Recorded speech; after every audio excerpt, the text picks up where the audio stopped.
घोसावळ्याला 3-3 नावं आहेत. गिलके, घोसावळे आणि घोसाळे.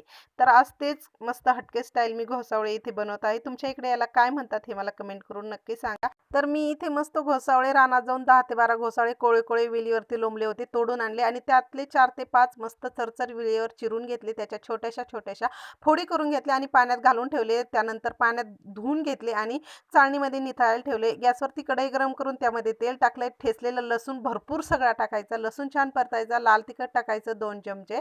अर्धा चमचा हळद टाकायची. छान ही फोडणी परतून घ्यायची. त्यामध्ये चिरलेल्या घोसावळ्याच्या फोडी टाकायच्या. धुतलेली मुगाची डाळ टाकायची आणि चवीनुसार मीठ टाकायचं. व्यवस्थित मिक्स करून घ्यायचं. घोसाळ्याला अंगचंच पाणी सुटू द्यायचं. इथपर्यंत परतून घ्यायचं. याला पाणी टाकायचं नाही, नाही तर घोसावळ्याला सर्दी होते. जशी की भेंडीला पाणी टाकल्यावर सर्दी होते, तशीच घोसाळ्याला पाणी टाकल्यावर सर्दी होते. मस्त घोसाळे परतून घ्यायचे. 10 मिनिटं शिजू द्यायचे आणि शेंगदाण्याचा कूट टाकून परतून घ्यायचे. घोसाळे तयार. पूर्ण व्हिडिओ चॅनलवरती आहे.